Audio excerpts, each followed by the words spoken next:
Mesdames, Messieurs, merci de vous savoir nombreux pour suivre cette grande édition sur Miss Happy Voice Télévision, dont voici le principal titre. Papi Montezolo a été destitué de la présidence de l'Assemblée provinciale du Congo central à l'issue du vote tenu mardi 7 octobre 2025 avec 22 voix pour, 2 contre et 1 bulletin nul. Cette décision intervient après que la plénière ait rejeté sa lettre de démission jugée irrégulière. Kinshasa, capitale de la République démocratique du Congo, accueille la 47e Assemblée générale ordinaire de la CAF. Les 54 pays membres se sont réunis autour de décideurs du football ce lundi 6 octobre 2025. C'est la première ministre Judith Suminwa qui a représenté le président de la République, Félix Antoine Tshisekedi Tshilombo.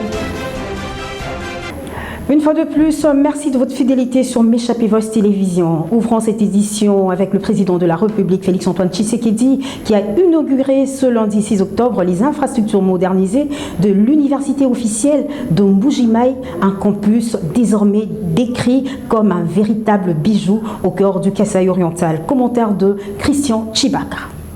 Ce lundi 6 octobre, en présence de plusieurs autorités nationales et provinciales, le président de la République Félix Antoine Tshisekedi Tshilombo a inauguré le nouveau campus universitaire de l'université officielle de Mbuji-Mayi, situé au quartier Ngasele, dans la commune de Mouya, dans le chef-lieu de la province du Kasaï oriental. Ce complexe universitaire est constitué de 3 imposants bâtiments de 2 étages construits avec les fonds du gouvernement central. Le premier abrite 16 auditoires modernes d'une capacité de 200 places assises chacun. Le deuxième est composé de 2 amphithéâtres de 400 places et le troisième est un bâtiment résidentiel pour les étudiants avec 154 chambres collectives.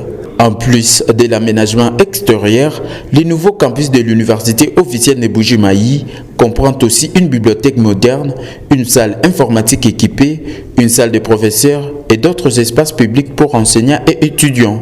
Lancé le 19 avril 2022 dernier, les travaux de construction de cette université moderne ont pris 36 mois et viennent répondre aux défis d'infrastructures universitaires et à une demande de la jeunesse étudiantine de l'université officielle de Mbuji-Mayi, autrefois obligée de recourir aux salles de classe des écoles primaires de la ville.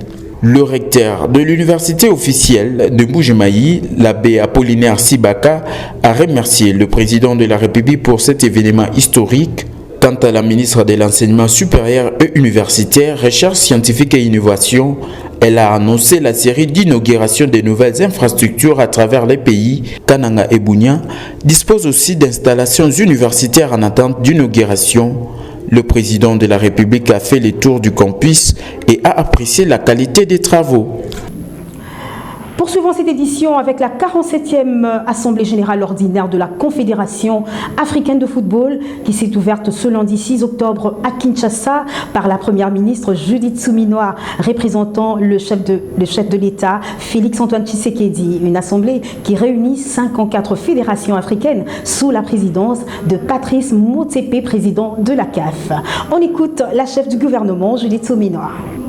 Monsieur le président de la Fédération internationale de football association, Monsieur le président de la Confédération africaine de football, Monsieur le secrétaire général de la Confédération africaine de football, Mesdames et Messieurs les présidents des fédérations nationales, Mesdames et Messieurs les membres du comité de normalisation de la Fédération congolaise de football association, distingués invités, Mesdames et Messieurs, c'est avec un immense honneur et une fierté profonde qu'au nom de son Excellence, Monsieur le Président de la République, chef de l'État, Félix Antoine Tshisekedi Tshilombo, premier sportif congolais, que je vous souhaite la bienvenue à Kinshasa, capitale d'un peuple passionné, d'une nation de football et d'un continent d'espérance. La République démocratique du Congo est heureuse et fière d'accueillir cette 47e Assemblée générale ordinaire de la Confédération africaine de football. Moment solennel où bat le cœur du football africain et où se dessine son avenir. La responsabilité qui est la nôtre aujourd'hui est de faire de ce rendez-vous le lieu où s'écrit le prochain chapitre du football africain. Je salue le leadership de la Confédération africaine de football et de son président, M. Patrice Motsepe, ainsi que l'engagement des fédérations nationales, des ligues, des clubs, des joueurs, des arbitres, des entraîneurs et de toutes celles et ceux qui, sur et hors du terrain, donnent vie à notre passion. Je voudrais également exprimer ma profonde gratitude à la Fédération internationale de football association et à son président, M. Gianni Infantino, pour leur soutien constant au développement du football africain.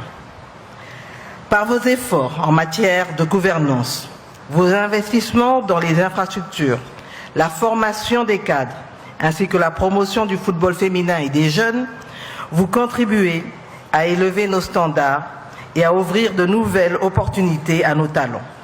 Changeons de volet. Le 7 octobre de chaque année, le monde célèbre la journée du coton pour souligner l'importance du coton dans l'économie mondiale, en particulier pour les pays producteurs et pour promouvoir un secteur cotonnier durable. Le tissu de nos vies, tels sont les thèmes retenus cette année. Dorcas Pambou a signé ce reportage.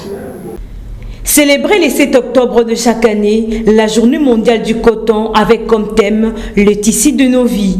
Ce thème met l'accent sur le jeune génération, la transformation locale du coton en Afrique de l'Ouest et le rôle de la culture du coton dans la création d'emplois. L'objectif de cette journée est de mettre en avant le rôle du coton dans la création d'emplois et les maintien de la stabilité économique dans les pays en développement, notamment les moins avancés.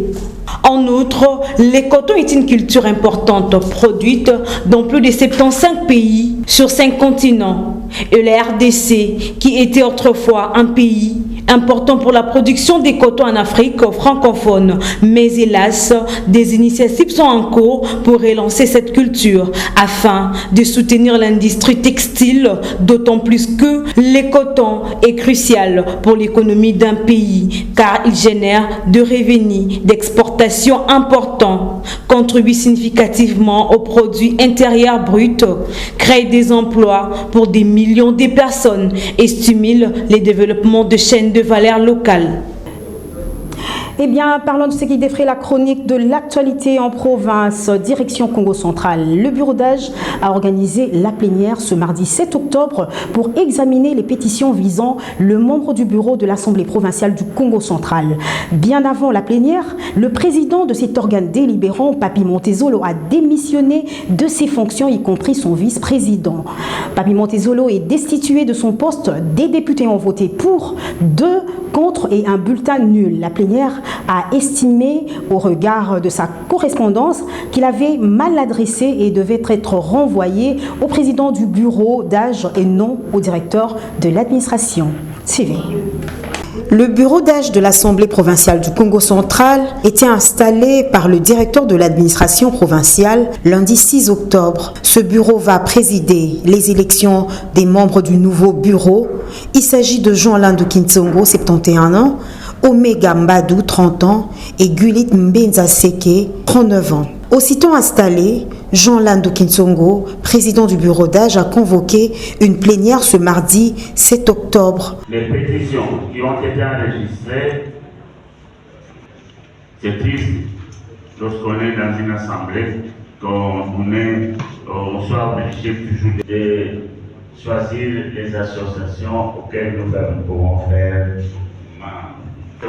En effet, un seul point figure à l'ordre du jour, examen et vote de la pétition ciblant leur président Papi Montezolo et son vice-président qui ont jeté l'éponge avant la plénière d'examen de leur pétition. Une décision qui intervient dans un contexte bien marqué par des divisions internes entre élus et des accusations de mauvaise gestion. Pour rappel, c'est à la mairie de Matadi, dans la salle de célébration de mariage, que s'est tenue la plénière tant attendue. Soulignons par ailleurs que la délocalisation de la plénière était due aux différentes scènes de violence observées au sein de l'Assemblée provinciale du Congo central. Une bagarre généralisée entre deux camps opposés sur la pétition contre le bureau a éclaté lors de la plénière du lundi 6 octobre suite à une prise de vue d'un groupe de pétitionnaires estimés inconnus. 2 députés grièvement blessés et plusieurs dégâts matériels répertoriés. La séance de la mairie était présidée par Isidore Makito Ndopetelo, directeur de l'administration de l'organe délibérant conformément aux dispositions légales en présence de 22 députés provinciaux, tous signataires de la pétition. Les pétitionnaires très engagés ont déclaré que l'installation de ces bureaux provisoires marque un tournant décisif dans la résolution de la crise institutionnelle qui a secoué la province Chara-Simon-Kimbangu depuis l'ouverture de la session de septembre, essentiellement budgétaire. Abordons dans le même sens, en réaction de la démission de Papi Montezolo, le député de la circonscription de Mbanzangungu, Atumatubana Koulouki s'explique sur des éventuelles irrégularités dans sa lettre de démission. On l'écoute. Nous avons compris les soucis de l'honorable Montezolo, notre président honoraire, et de l'honorable Joseph Sarabi, notre vice-président honoraire, en déposant leur démission. Malheureusement, l'adresse qu'ils ont utilisée n'est pas bonne. Mais le souci de démissionnaire est là. Il aurait fallu d'ailleurs au directeur de l'administration, en vous écrivant, de ne pas strictement parler en termes de transmission. Parce qu'il a fait une lettre de transmission, donc il n'a donné aucune autre proposition. Il aurait dû vous dire dans la lettre qu'il était incompétent d'accepter ces 2 démissions et que c'est à vous, en tant que président du bureau, de prendre acte. Là, ça rencontre directement la préoccupation de l'honorable Guilay. Et donc, si nous commençons l'examen de ces pétitions, dans cet esprit-là, parce que nous devons, dans cet esprit-là, nous devons examiner les pétitions. Mais s'il s'était dédouané pour dire que ce n'est pas à moi de prendre acte de vos démissions et que c'est au président du bureau d'âge, là nous allons directement passer à adopter, à accepter ou pas les démissions. Mais pendant qu'on sera en train d'examiner ces pétitions, si le bureau, le chef de l'administration revient en corrigeant leur lettre-là, nous serons obligés de suspendre l'examen de ces pétitions et de passer à l'adoption de ces démissions. Tout à fait autre chose, le tribunal militaire de garnison de Béni a condamné lundi 6 octobre 2025 23 individus à des peines allant de 5 à 25 ans de servitude pénale pour participation à un mouvement insurrectionnel et financement du terrorisme. Parmi eux, Judison Kasereka, alias KU, a écopé de la peine la plus lourde pour son rôle central dans le ravitaillement et le financement de ZADF dans l'Est de la République démocratique du Congo. Précieuse Pétou nous en parle. Les condamne à 10 ans de servitude pénale principale pour participation à un mouvement insurrectionnel. Dans un contexte d'attaques récurrentes et sanglantes de populations civiles par des terroristes ADF installés à cheval entre les provinces du Nord Kivu et de l'Ituri, précisément à Mambasa, agissant en sémant terreur dans les territoires de Béni et Lubero au Nord Kivu, le tribunal militaire des garnisons de Béni siégeant en chambre foraine a rendu 34 décisions de justice ce 6 octobre 2025 en ville de Béni. De peines fortes, 31 au total, sur réquisitoire du ministère public, le capitaine magistrat Hubert Kabandani, auditeur militaire des garnisons. Une manière de réprimer fortement ces terroristes et décourager leurs collaborateurs. Je présente tous ensemble pour participation à un mouvement institutionnel. en étant les agents de renseignement de ADEF, c'est-à-dire en assurant la communication des adeptes. Commencé le 25 septembre, ces audiences alignent 42 dossiers avec 64 prévenus pour le chef d'accusation des participations à un mouvement insurrectionnel.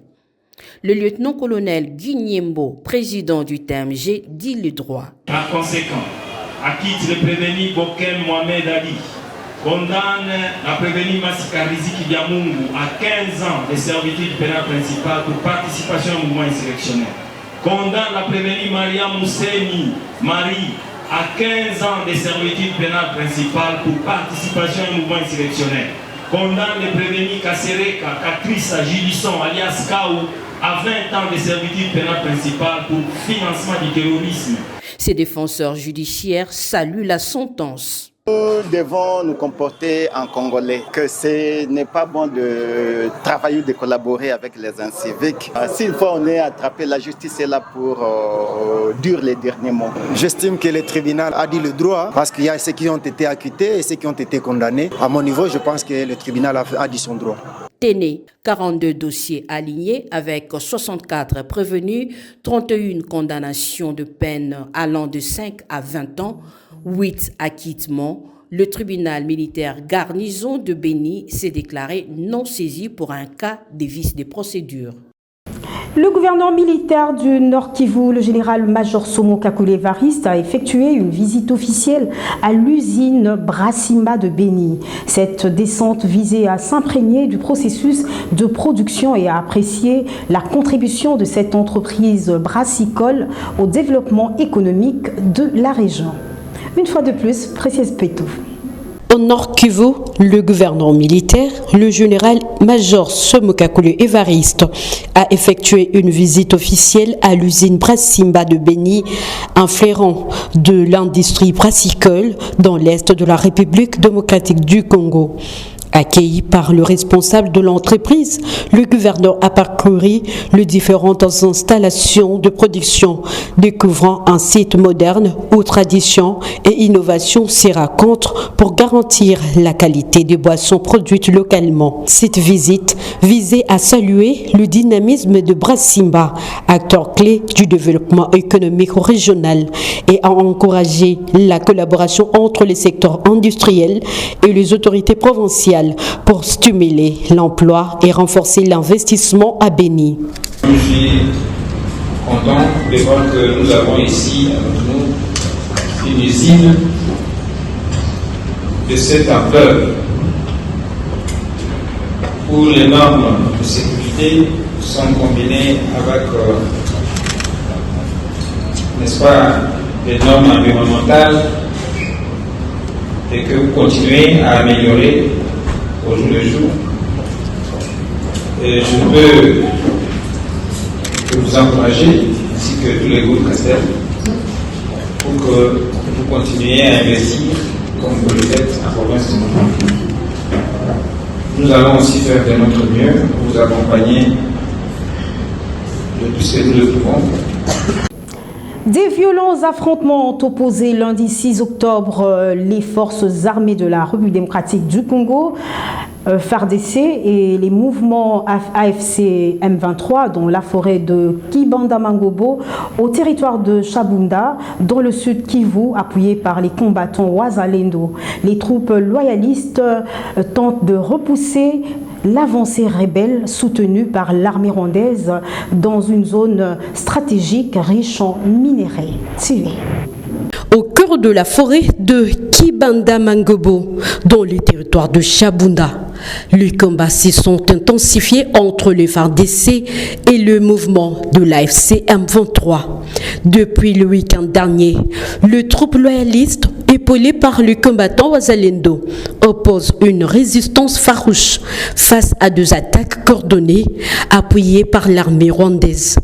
L'objectif de rebelles, selon des sources locales, serait de progresser vers le chef-lieu du territoire, considéré comme un carrefour stratégique du sud Kivu en raison de sa richesse minière. Les affrontements ne se limitent plus à Kibanda-Mangobo. Deux nouveaux fronts ont été signalés à Lubimbe, Lutonkulu et Mulambula, où le combat se poursuit avec intensité. Plusieurs localités, notamment Tchouloué, Mwenguerera et Lubu, seraient tombées sous le contrôle de mouvement AFC M23 après le repli tactique de FRDC. De témoins décrivent de scènes des chaos marquées par de pillages et la fuite des centaines de familles vers des zones jugées plus sûres. Dans ces vastes territoires de Chabunda, réputés pour ses gisements d'or et de cassitérite, l'enjeu dépasse le simple contrôle militaire. Il s'agit d'une bataille pour les ressources et de l'influence dans l'est du pays. Les autorités locales appellent à un renforcement urgent des positions loyalistes afin d'éviter que cette région, majoritairement tenue par le Wazalendo du groupe Raïa Mutomboki, ne bascule entièrement entre les mains de rebelles. L'aéroport national de Lodja a vibré ce lundi 6 octobre au rythme de la cérémonie de réception des engins et la relance de travaux de sa modernisation. C'est sous la conduite d'une délégation technique de l'Agence congolaise de grands travaux par le biais de son directeur provincial. Suivez. C'est une cérémonie pleine de signification qui s'est déroulée en présence du Conseil territorial de sécurité et l'équipe de l'Agence congolaise de grands travaux, conduite par son directeur provincial et quelques représentants ainsi que d'autres partenaires. Le directeur provincial de l'Agence congolaise de grands travaux était sur le site juste pour constater et encadrer le redémarrage de travaux de modernisation de l'aéroport national de Lodja. Grâce à l'implication du chef de l'État Félix-Antoine Tshisekedi qui veut transformer un grand nombre d'infrastructures aéroportuaires de toutes les 26 provinces de la République démocratique du Congo. En effet, les efforts conjugués relèvent de plusieurs parties prenantes. C'est une relance qui représente une lueur d'espoir pour les habitants de Sankoro, isolés depuis des lustres au manque d'infrastructures modernes. Mesdames, Messieurs, c'est par ici que s'achève cette édition, mais avant de quitter, le rappel de titre. Papi Montezolo a été destitué de la présidence de l'Assemblée provinciale du Congo central à l'issue du vote tenu ce mardi 7 octobre 2025, avec 22 voix pour, 2 contre et 1 bulletin nul. Cette décision intervient après que la plénière ait rejeté sa lettre de démission jugée irrégulière. Kinshasa, capitale de la République démocratique du Congo, accueille la 47e Assemblée générale ordinaire de la CAF. Les 54 pays membres se sont réunis autour de décideurs de football ce lundi 6 octobre 2025. C'est la première ministre Judith Suminwa qui a représenté le président de la République, Félix-Antoine Tshisekedi Tshilombo. Mesdames, Messieurs, merci d'avoir suivi la grande édition du journal sur Meshabi Voice Télévision. Nous vous disons au revoir et bonne suite au programme.